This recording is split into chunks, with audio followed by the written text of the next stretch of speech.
Greetings, everyone. All right, so in this video, I'm going to talk about what I call the caloric episode. And caloric episodes, for me, are the dietary villain that makes us gain weight. And more importantly, they completely screw up our metabolic health, which then leads to a series of conditions, including heart disease, stroke, diabetes, autoimmune conditions, all these things which plague modern society today. Now, traditionally or historically, what we've been told is that we have poor metabolic health and we gain weight because we eat too much and we don't move enough. And so the advice is, well, all you have to do is eat less and move more. Now, this phrase, it's at best partially correct. It's mostly incorrect. And more importantly, it's misleading, and it also keeps us focused on the wrong things in terms of what we need to do to improve our metabolic health. So eat too much. Yes, technically that's true, right? Without excess calories, there would be no energy for your body to transform that into fat. But we'll get to that. And then move more. Well, that's actually, movement is actually secondary. It's pretty irrelevant because our body actually does a really good job of adjusting the amount of calories that we consume to match it to how much we're burning off each day. Now, exercise is a great tool for improving your metabolic health, and it can be a useful complementary action if you're trying to lose weight, but it's not going to be the primary thing which helps you do that, right? So what's my beef with eat less and move more? Well, the first one is that it implies that it's really just a question of discipline, right? And that if we want to lose weight and we want to improve our metabolic health, then it's really just a matter of doubling down, shutting our mouth, and getting out there and exercising more. And if we're not doing that, that it's basically because we don't have the willpower and the control and the discipline to do that. So that's not correct. And the second one, and this is the most important one, is that it ignores what we're eating. And what are we eating? Well, as a reminder, it's the deceitful three, which are the added sugars, refined grains, and processed seed oils. Now, these three ingredients, they make up 2/3 of the modern American diet. And what I'll show you in this video is they make it very easy to consume too many calories on any given day. Not because of a lack of discipline, but because they actually bypass a series of control systems that our body would normally use to regulate our hunger and our satiety over the course of the day. So it's not about lack of discipline, it's about what we're eating. Now, you're probably thinking, but Doug, how could something which tastes so freaking good be so bad for us? Well, unfortunately, it's true. And the list is actually much longer than what we're going to cover here. But again, we'll focus on how these foods, these three ingredients, the deceitful three, trick our body into consuming too many calories and leading to a cycle of hunger over the course of the day, which end up making us eat too much. Now, because we're going to get really deep into the science here, I'm going to hand it over to my colleague, ATP, or Nerdy Doug, who will step us through it. All right, so ATP, take it away. Thanks, Doug. All right, my mission is to show you how the deceitful three trick our bodies into eating too much. And actually, the real star of this presentation is Charlie. And as a reminder, Charlie is a character that we've created for the Revival Health platform that represents our DNA at work, our intrinsic intelligence, the intrinsic intelligence of the body.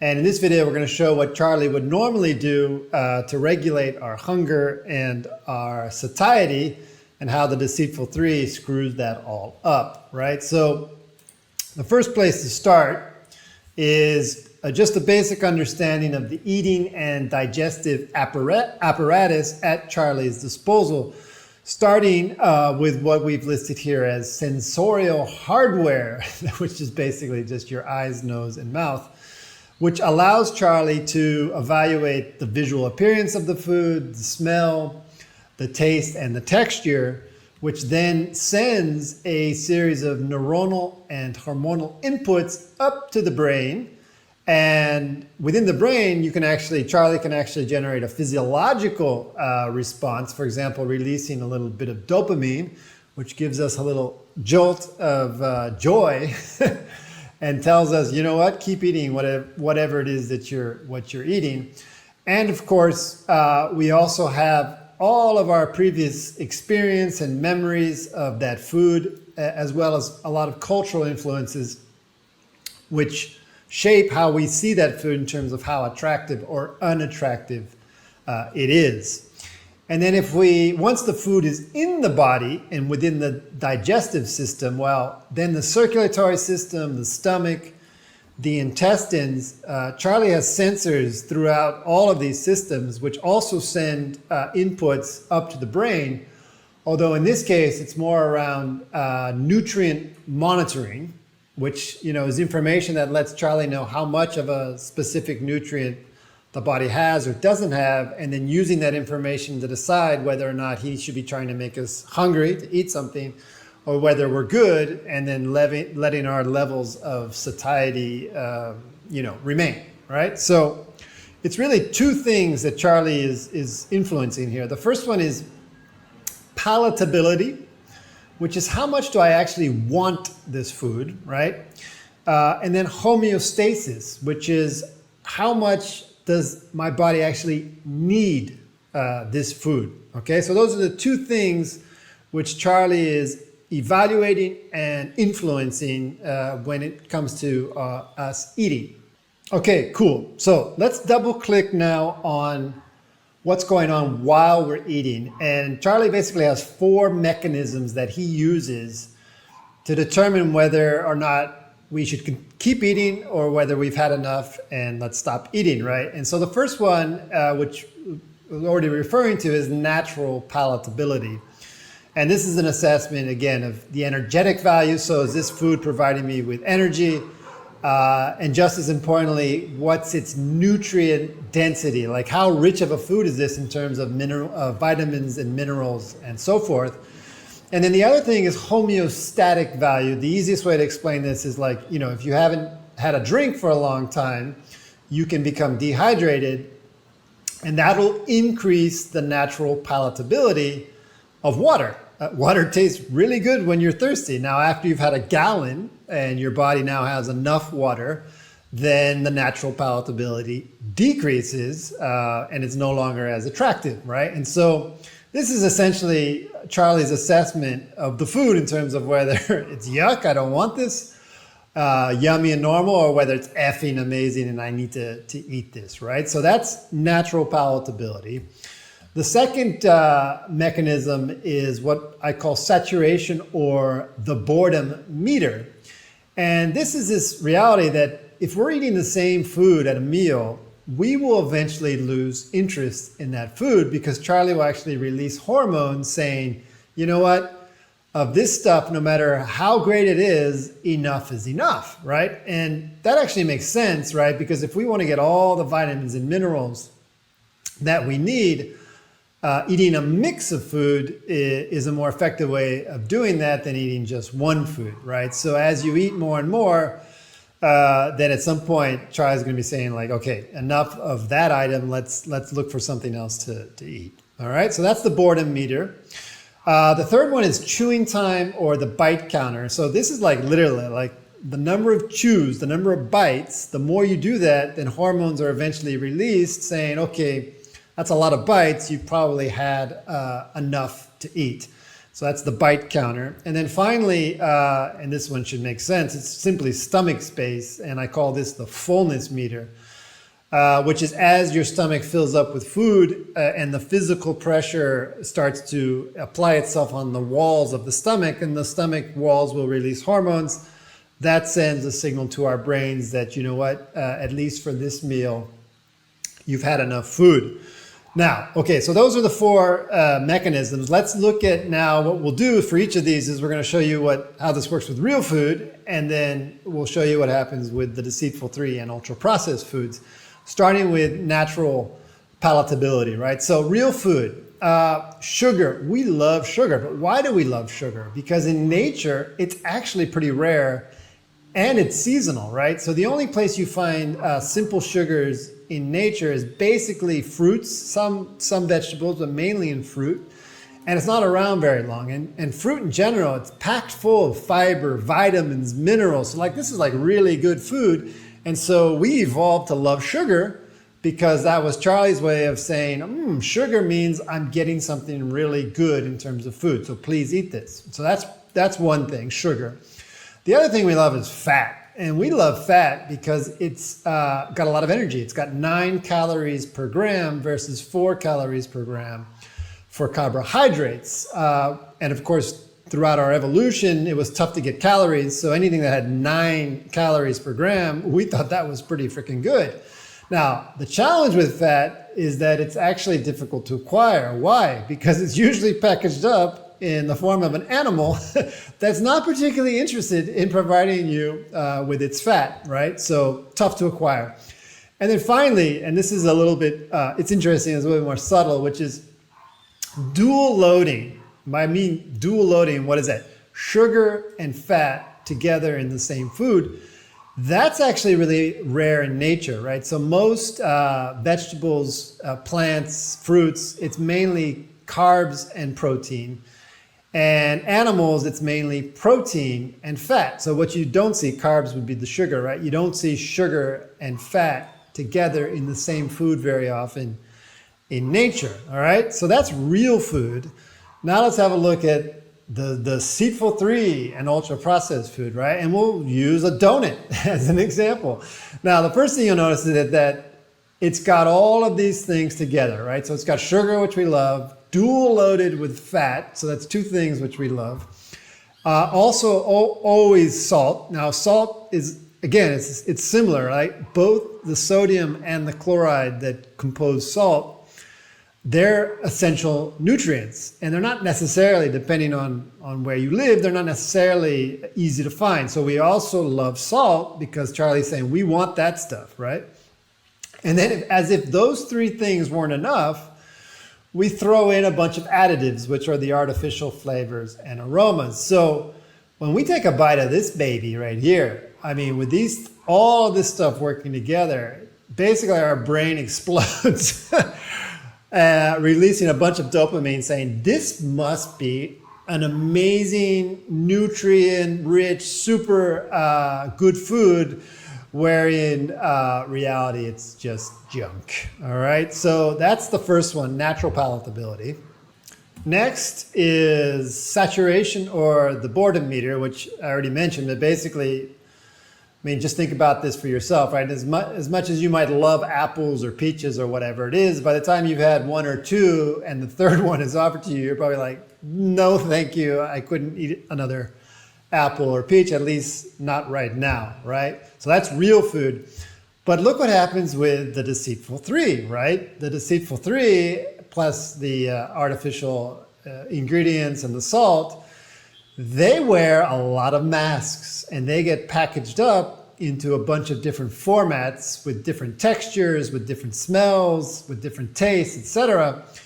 Which again, it tricks Charlie, because Charlie thinks each of these things is probably providing a different set of nutrients, where in reality, it's just delivering the Deceitful 3 over and over and over again, essentially tricking our body. And, you know, they talk about the middle aisles in a supermarket. Well, you take basically any of these products, it's all the same stuff, right? So what you're going to find are the Deceitful 3. So here's the flour, here's the seed oils, here's the sugar, and there's going to be the salt. And then what's all this other stuff? Well, that's the artificial flavors, aromas, and so forth, which have absolutely no benefit for your health, right? So that's the boredom meter. Next, the chewing, or the bite counter, right? And with real food, what happens is real food takes work to eat, right? You know, if you think about celery or carrots or even meat, that takes some chewing to actually get through the food. Whereas with the Deceitful 3 and ultra-processed food, I mean, and the sugary drinks are the worst, right? Because you don't have to do any chewing. And if you think about this in nature and over the course of our evolution, we basically drink water. That was more or less it, right? So this idea that liquid could be providing a bunch of calories. Charlie doesn't really appreciate that. And these, without any biting, just go straight to the stomach, containing a bunch of calories. And even the solid foods, when you're talking about the ultra processed foods, they're actually really easy to eat. And you can, very few bites, or you can literally just, they dissolve in your mouth and you just swallow them, right? So that bypasses the bite counter. And then finally, stomach space. And this one's interesting, right? So real food in nature, if you just have a typical plate with a mix of real food, that'll be giving you about 50 kilograms per 100 gram portion. Now with Deceitful 3, what happens is that 50 calories per 100 grams goes up to 240 calories. That is 5 times more calories, which means that for every bite of processed food or Deceitful 3 food, you would have to take 5 bites of real food to get the equivalent number of calories into your stomach. So by the time your stomach fills up and starts to put pressure on the stomach walls, which then release the calories to the hormones to say you've had enough, you've put, you may have put 5 times more calories into your stomach than you would if you were just eating real food, right? So those show you the various ways in which these control mechanisms have been bypassed. Okay, shifting the focus, now let's look what happens after we eat. So now the food is already within our system. And here it's really 2 things to consider. The first one is called digestibility, which is basically how much time and effort is required to break down and absorb the food which we've just consumed, right? And so this is essentially the work in progress within our intestines. And what Charlie does is he monitors the amount of work in progress that, is still in the intestines. And if there's a lot to work through still, then that keeps us basically satisfied or in this satiety zone. Whereas once our intestines begin to clear, then that's a signal that, it might be time to eat again, and Charlie will start to make us hungry. That's digestibility. And then the next one, just clicking here, sorry, is blood sugar levels, which is essentially the amount of glucose, which is blood sugar, within our bloodstream. And again, in a similar manner, what Charlie is doing, he wants to see the amount of glucose in the blood within a set range, not too high, not too low. And if it starts to drop too low, the levels of glucose or sugar, then again, that's a sign that Charlie's going to, that he needs more. And one way he can do that is by making us hungry to consume more food. All right, so let's do a similar exercise comparing what happens real food versus the Deceitful 3, starting with digestibility. Now, in nature, the food comes packaged up in a bunch of fiber, complex carbohydrates, and protein, which actually take a long time for the body to break down and digest. And indeed, the 2 things which actually take the longest time and which keep us satisfied for the longest time are fiber and protein, which are often things which are ripped out of the Deceitful 3 and ultra processed food.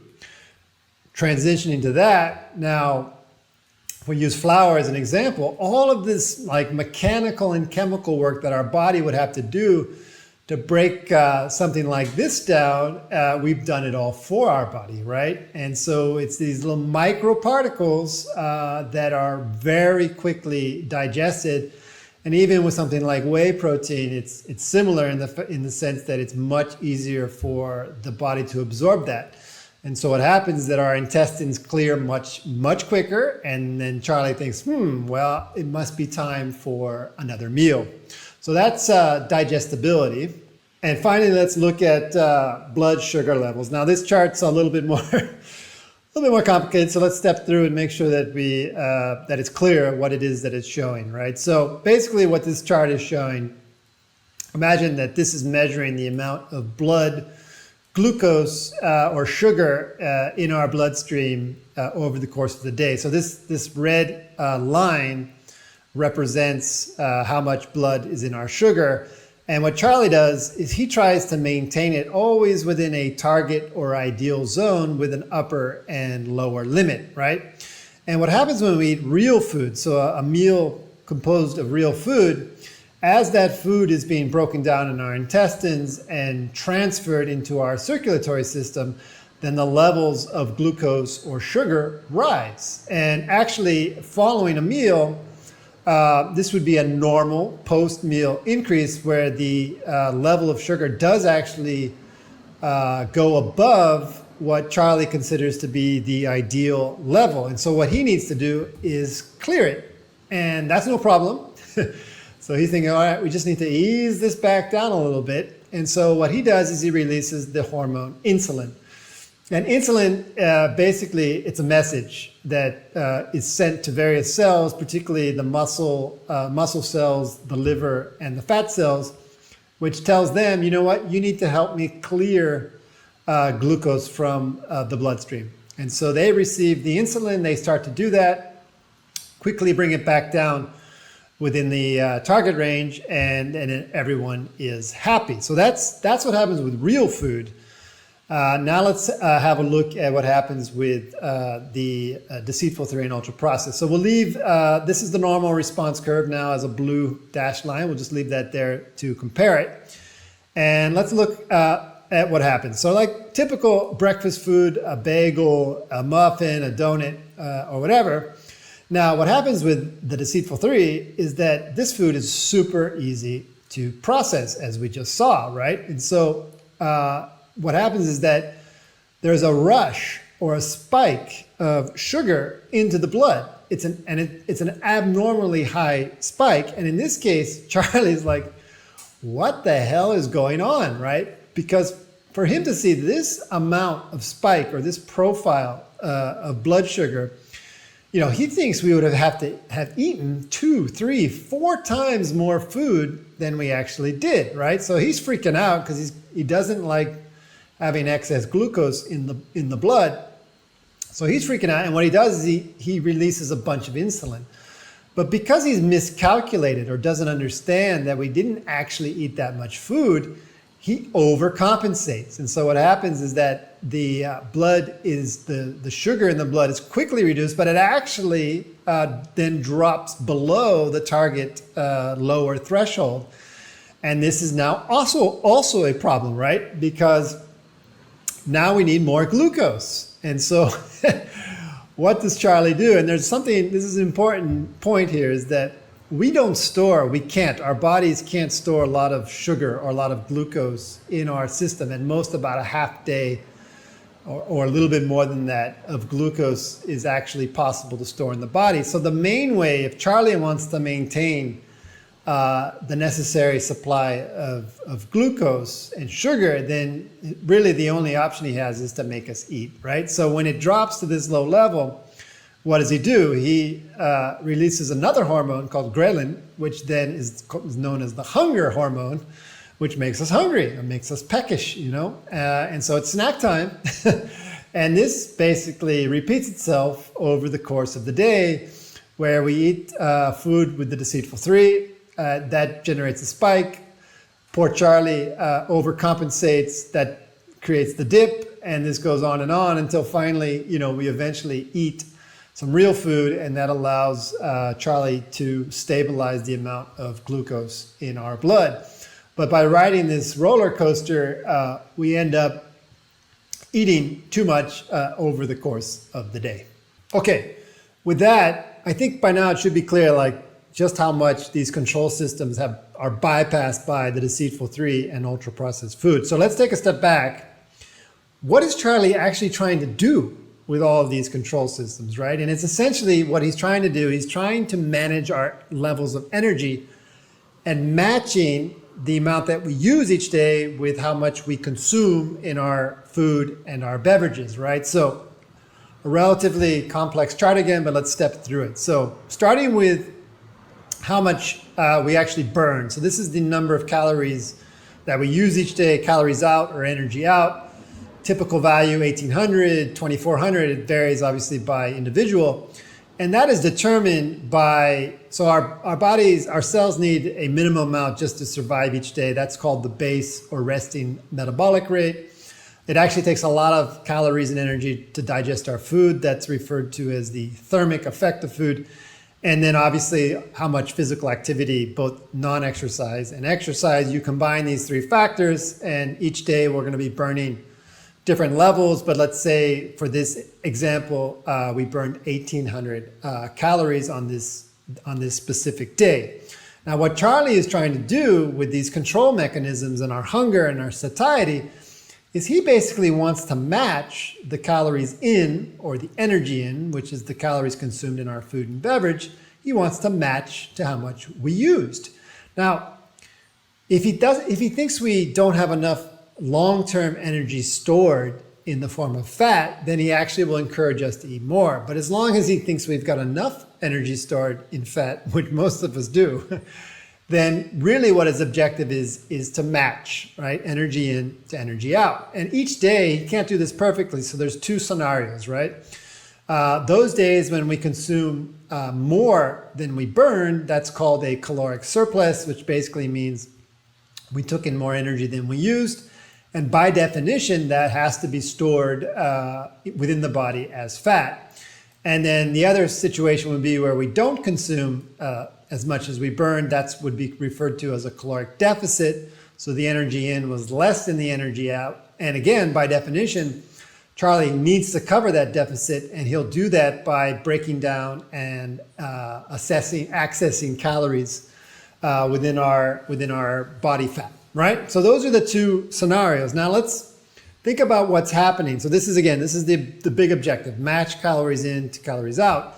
And let's think about what's happening when, Charlie has things more or less under control because we're eating real food and his control mechanisms are working, right? So he's still not going to hit it exactly, but if we do eat too much during the day, it's probably not going to be very much, right? So we might have a small surplus of, let's say, 150 to 200 calories. Now, this is an important point. The traditional and conventional wisdom is that Charlie will automatically store any surplus as fat. But that's not true. Again, if he thinks we've got enough stored already, then what he wants to do is actually burn this off, right? And he's got a number of ways to do that. The most effective way that he can do it is by just playing around a little bit with our body temperature. So even if he just raises our body temperature by half a degree, over the course of the day, that can easily burn off the excess 150 to 200 calories, right? So when everything is under control, that's what Charlie's doing. He's just managing this. And if there's a surplus where that energy is not necessary, he'll use these mechanisms to burn it off. But what happens with the Deceitful 3 and ultra-processed foods is because they're bypassing these control systems, we often generate what I call caloric episodes. And these are massive caloric surpluses. This is like when we're putting in 1,000, 1,500, 2,000 more calories than we actually need on the day. And now Charlie has lost control. And while he can handle, maybe 150 or 200 or even 250 calories more than we need, he can't handle 1,000, 1,500, 2,000. And so he really only has one recourse, which is to store that energy as fat. Excess energy anywhere else is not good for the body. And actually storing it as fat, to certain levels, fine. But the real problem is that if we do this day after day after day, besides obviously gaining a lot of weight, more importantly, it's these caloric episodes, this excess energy in our body, which causes all of the metabolic abnormalities and disorders that lead to the chronic conditions like heart disease, diabetes, etc. Right? So this is the caloric episode, and that is what we need to avoid. And the only way to avoid that is by eliminating the Deceitful 3 from our diet. Now, to give you an idea of how easy it is to generate a caloric episode, let's say, Cheesecake Factory, we all love Cheesecake Factory. So we're out to dinner at Cheesecake Factory. We've already had our meal, right? So let's say we've had our main meal, which means we've probably already hit the number of calories that we need for the day, whatever that number is based on the individual. And then it's time for dessert, right? Now, if the control systems were working, Charlie would be saying, you've had enough. You wouldn't even be hungry. You wouldn't want it, right? But because they're bypassed, we order dessert. And a typical slice of cheesecake, that yummy, delicious cheesecake, basically usually has around 1,000, maybe a little bit less, or some actually have quite a bit more. And just think about how easy it is to eat that piece. And then we've done it. We've generated a caloric episode. We've overwhelmed Charlie.